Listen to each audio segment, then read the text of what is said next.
You're listening to Soundside. I'm Libby Denkman. Members of Congress from Washington state are almost unified in their condemnation of the Iran war, which passed the 2-month mark this week. I say almost unified. The two House Republicans on the east side of our state have been supportive of President Trump's decision to strike Iran starting February 28th. One of those is my next guest. He's been a vocal champion of the war, calling it important and necessary. Here with his perspective on how we got here and how things are going is Congressman Michael Baumgartner, a Republican representing Washington's 5th District, which includes Spokane, Walla Walla, and Pullman. Congressman, thanks for being back on the show.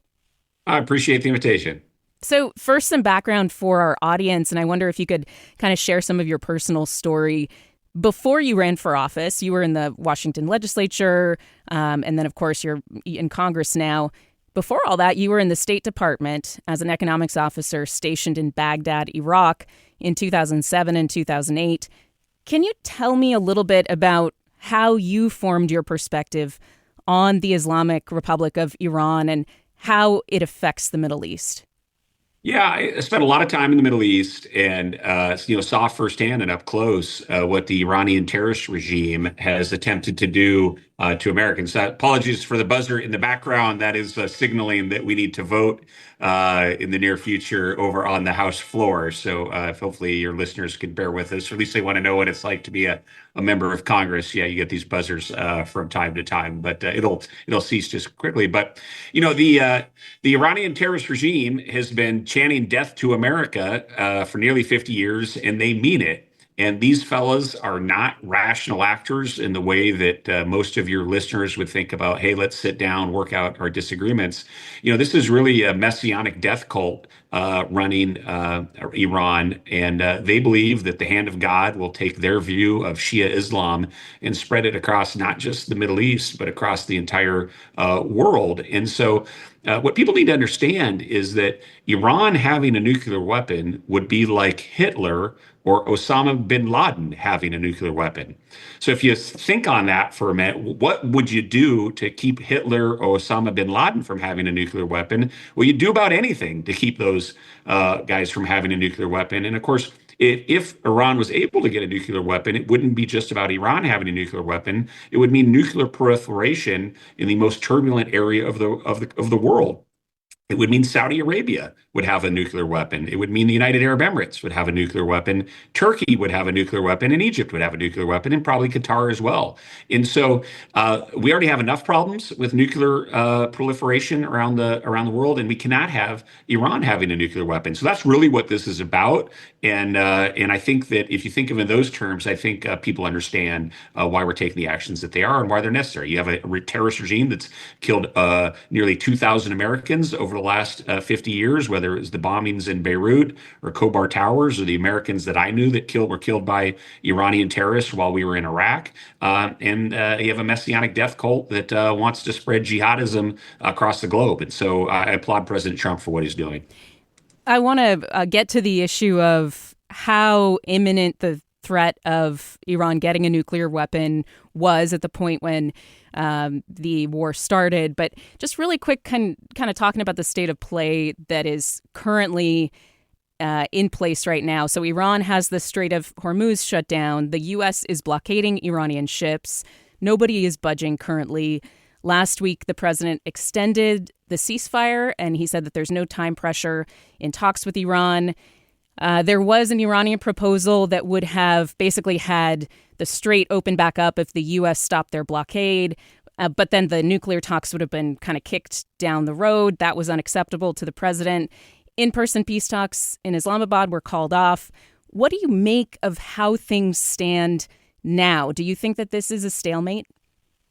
No, I think the world and America are much, much safer than we were 2 months ago. Just the sheer devastation that our military has done in decimating Iran's navy, its ballistic missile program, its conventional forces, and a number of their leaders, and the relatively feeble response of the terrorist proxy groups. We have really set back Iran's ability to have a shield under which to produce that nuclear weapon. And again, the analogy here is what happened in North Korea. North Korea actually ran the same playbook, invented this playbook, where you have a really terrifying ballistic missile program that is so frightening that you can develop a nuclear weapon behind that.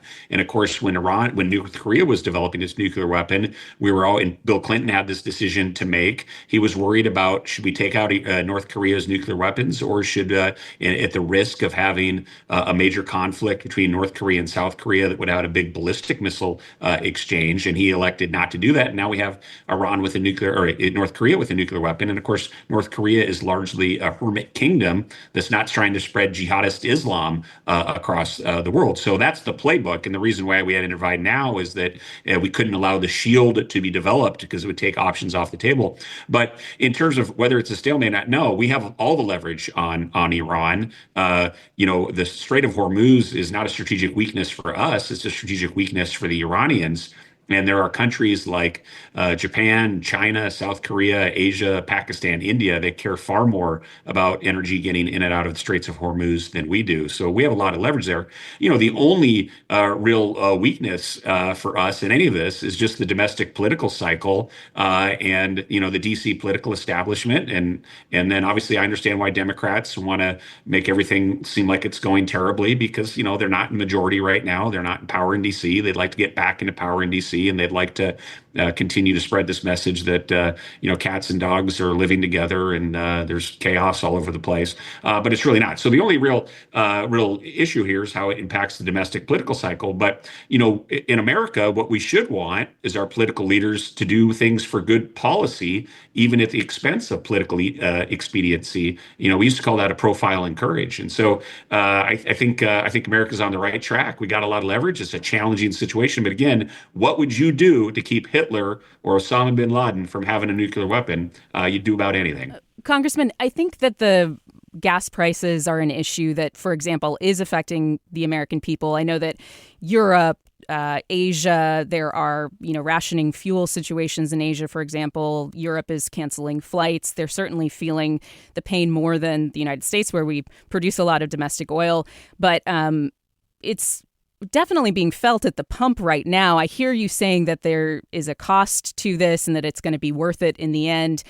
Can I ask you about the news from Axios today that the president is being briefed on new plans for potential military options? Those include special forces going in to get the uranium stockpiles, ground troops to secure parts of the Strait of Hormuz, airstrikes on infrastructure targets.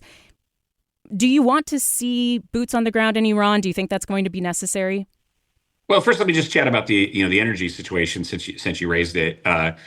Look, it thankfully, because of President Trump and Republicans unleashing American energy, as we call it, we have both a growing economy, and we aren't as susceptible to this kind of blackmail from the Middle East. It has been Republican leadership that has made the Middle East much less important to us. And then in our state, there's this nutty and silly Climate Commitment Act bill that was sold to the voters under the prize of climate, but it's not. It's really an effort just to get tax dollars into the hands of special interest groups. In our state constitution, it says that all gas taxes are supposed to go to roads. The way that the Climate Commitment Act got around that was to put a tax at refineries instead of the pump.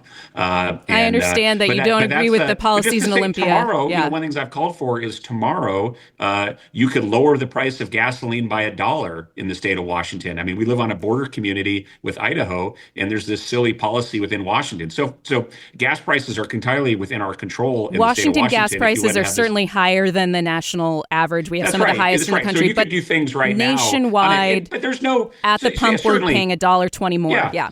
But my point is that, again, you want to have Osama bin Laden or Hitler have a nuclear weapon.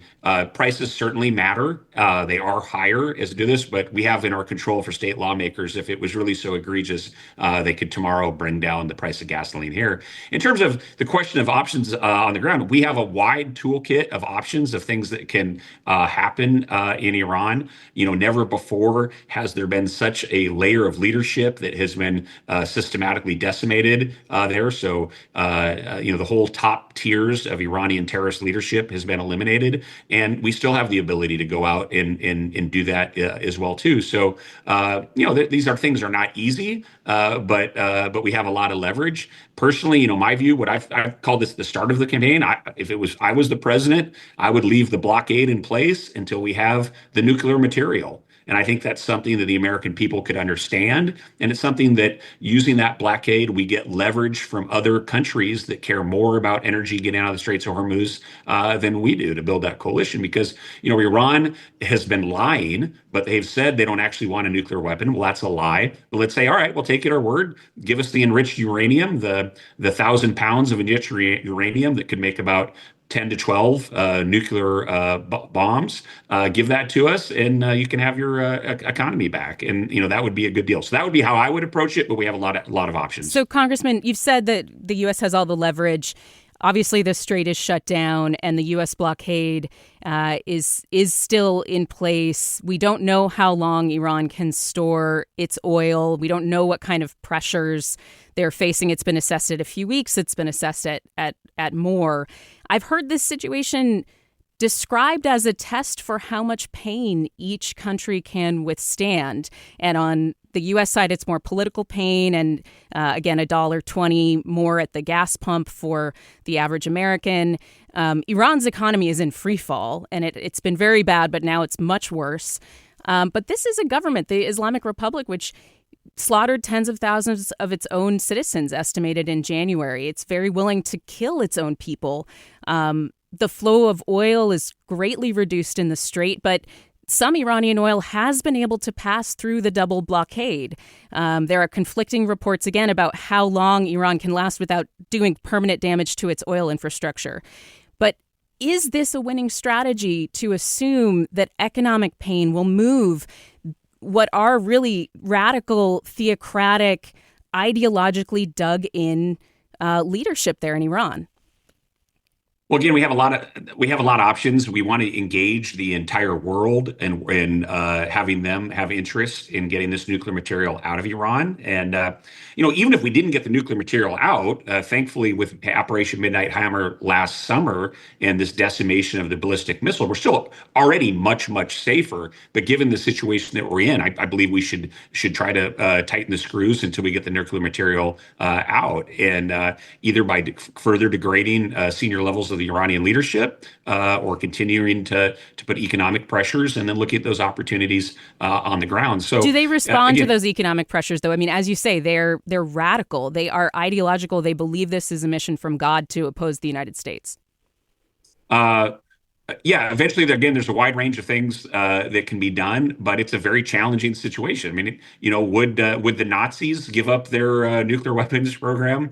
Would Osama bin Laden, Al Qaeda, give up their nuclear weapons program? So, yeah, it's challenging from that sense. But you look at the situation America is, where you have this, marginal impact, largely developed at the political cycle. I mean, we still have a booming stock market, growing economy. And yeah, there's a little bit of extra pain at the pump, which could be easily eliminated or certainly mitigated if you got rid of silly policies out of Olympia, like the Climate Commitment Act. And so, I think the reason that a lot of your listeners in Seattle don't like the war is because they don't like President Trump. They don't want to see things be successful from that standpoint. That's why, those 40,000 Iranians, a lot of your listeners, they cared about those 40,000 Iranians that were killed before America was taking action. But now that America's taken action, and as they see as the politics of Donald Trump, they care less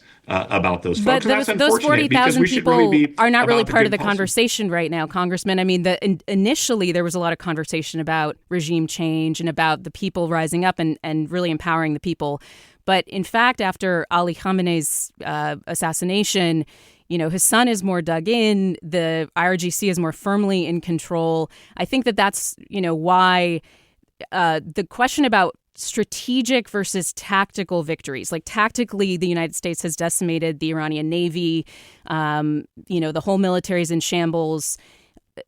But Iran has proven, for example, that it can use the strait as like a lever. I mean, the Secretary of State Marco Rubio just talked about that today, how it's almost like a nuclear weapon, except that there's, I guess Rubio said that yesterday.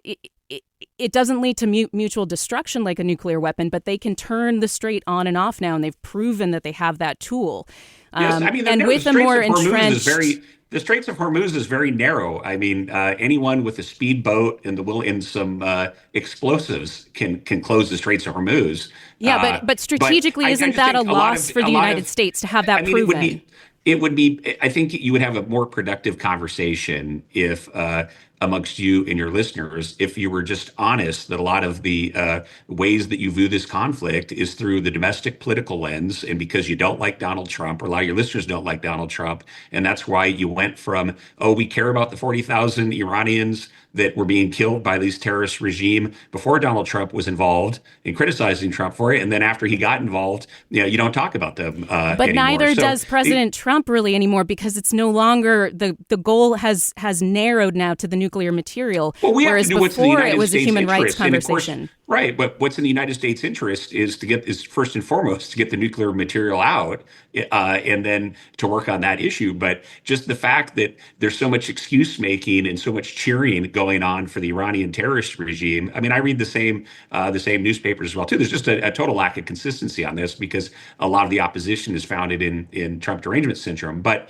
back to the big picture, it's a really significant threat. Again, the Iranian terrorist regime having nukes would be like Al Qaeda or the Nazis having nukes. So it should be a top priority to get them out. What America has done over the last 2 months has made both America and the world much, much safer. And we have a lot of options going forward. We're using one of those options now, which is to run the blockade. We'll see what other options we dig into. But this is something that should not be thought of as being easy, but it's thought of being very, very important because of the threat that we're up against. So, Congressman, I just want to note that based on a series of polls, so I know the Seattle area is incredibly blue. And you're right, there's a lot of people who do not like the president and his policies. But nationwide, the war has gotten more unpopular over time based on averages of various polling. Nate Silver just put the net averages of what he dubs high quality polls at a -15 favorability for this war. Many Americans, not just Seattleites, are not believing that the cost of this war are going to be worth it ultimately. I really quickly want to, I know you've got votes to do and you're a busy guy. I want to talk about the reasons that we went to war in the first place. Like, you've talked about the fact that this is like Hitler or Osama bin Laden having a nuke. And I think that everyone I've heard talk about this, they agree it would be a terrible outcome for the Iranian regime to have a nuclear weapon. But the administration presented no proof that Iran was actually going for that. They had enriched to 60% after President Trump withdrew from the 2015 JCPOA agreement, which had stringent inspections. In March 2025, Tulsi Gabbard, the U.S. Director of National Intelligence, testified that Iran is not building a nuclear weapon. That was the intelligence assessment then. So I think the question is, especially after the nuclear facilities were bombed and a lot of that enrichment ability was obliterated, why did we get into this war now? Was there actually an imminent threat to the United States of Iran getting a nuclear weapon?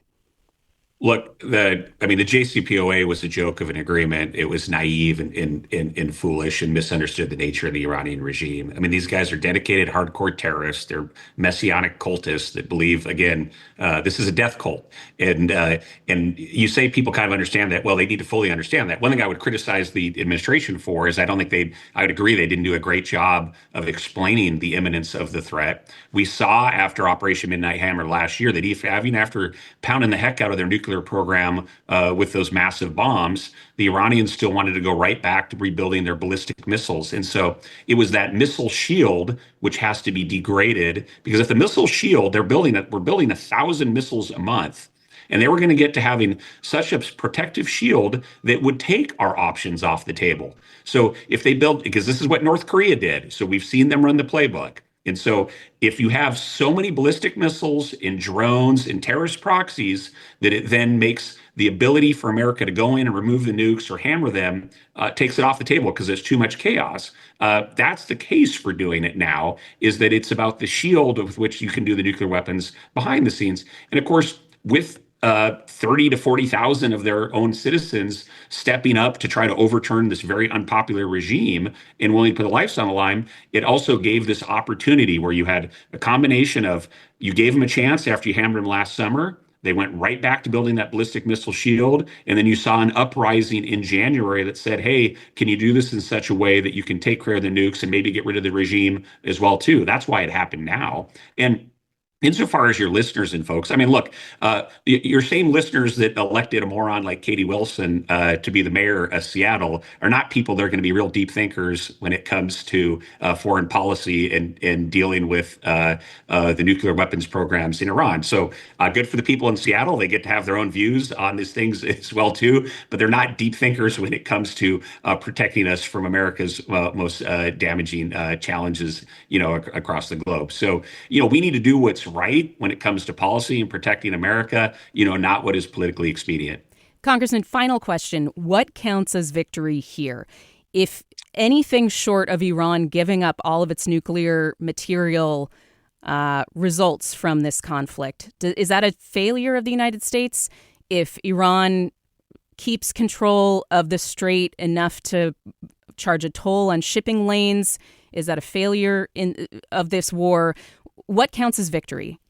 The American people, I think, as we look at international conflicts, we have a misconstrued idea often about the nature of man and armed conflict, because we have these ideas, based largely on World War II, that there's a big war, we fight really hard for a couple of years, and there's a big invasion, and then everything is peaceful, and we have a sailor kisses a nurse in Times Square, and then the war is over. The reality of conflicts is that they're a continuum, and there's a series of messy, dangerous things around the world. So what you should really look at is America safer than we were 2 months ago? Absolutely yes.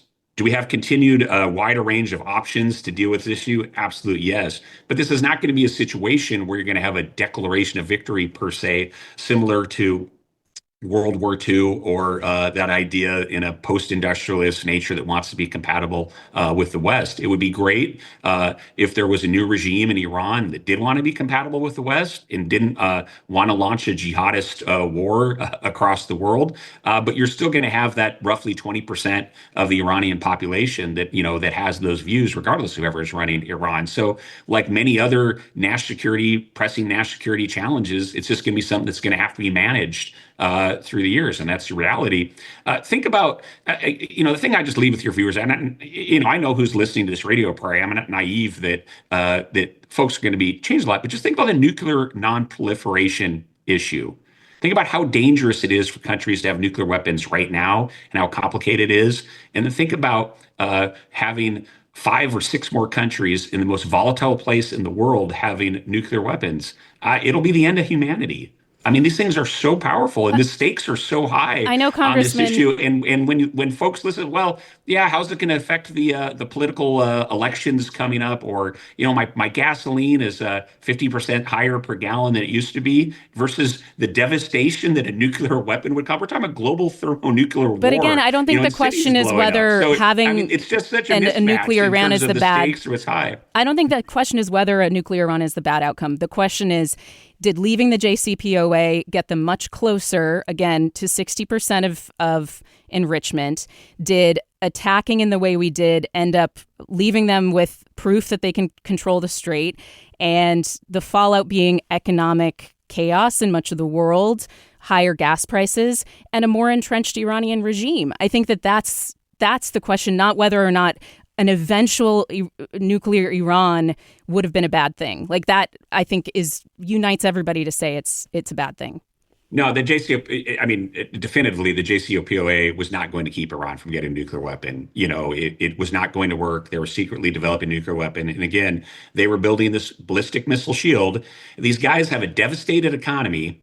They're doing all these terrible, crazy things like forcing women to wear black robes around, putting political dissidents in prison, oppressing their own people, running terrorist attacks around the world, chanting death to America, death to Israel every day, killing scores of people. These guys are messianic jihadists that want to have a nuke because they believe that God is going to spread their version of Shia Islam. And so JCPOA was naive, and fundamentally, we either have to like decimate their ability to do that, or eventually, look at a situation where there is regime change there. And so, that's the reality. It's a big, messy, dangerous world out there. But again, think about North Korea and what the challenging problem set we had in the 1990s is the North Korean crazy Stalinist cult regime was developing nuclear weapons, and we made a decision that it would be too bloody to try to take their nukes out.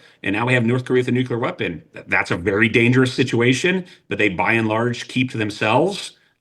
But that's not the Iranians. They've been chanting death to America for 50 years.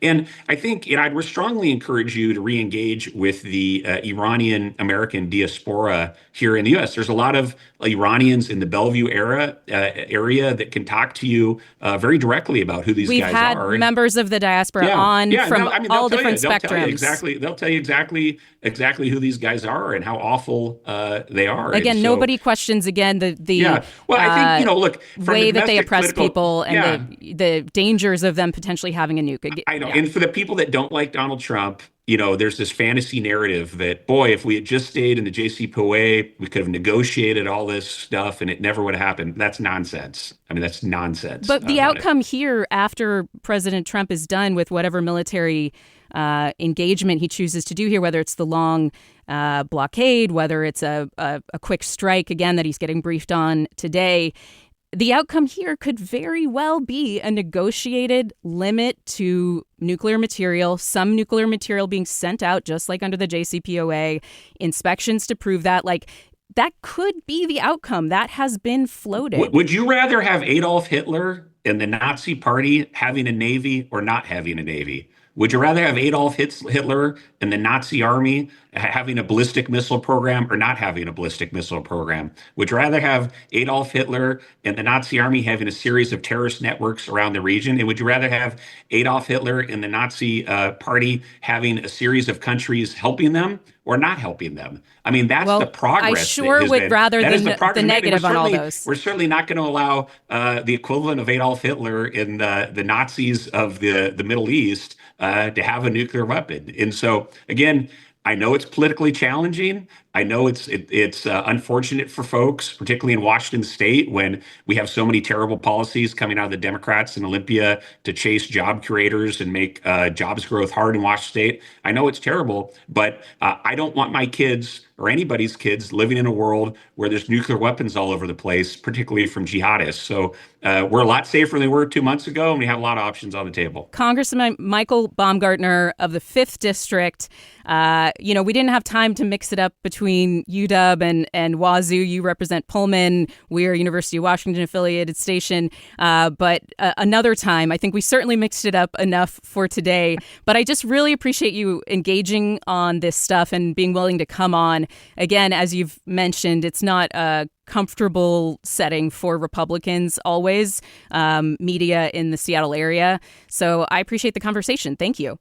No, I'm always happy to come on and provide some education to the good people of Seattle, particularly the rubes that went to the University of Washington, and help them get educated with my pristine Cougar knowledge. No, it's no. In all seriousness, it's always good to go on your program. And I would say to your listeners, it's really important that Republicans and Democrats talk to each other and strongly encourage. It'd be better for America if liberal Democrats go on conservative media, and I think it's important that conservative Republicans like myself go on more liberal media outlets as well too, because it is through dialogue that we work through our issues. And I throw a few jabs at Seattle, but Seattle is really important to our state, and it's important to be successful as well too. But I think we have a lot more in common on this issue, because I think a lot of your listeners don't want to have Iran have nukes, and that's ultimately the goal here. But always great to come on your show, and hopefully we'll do it again soon. Thank you, Congressman.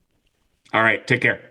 Thanks for listening to Soundside. Don't forget you can listen live on KUOW 94.9 FM Seattle at noon and 8 p.m. Monday through Thursday, or anytime online at KUOW.org or on your favorite podcast app.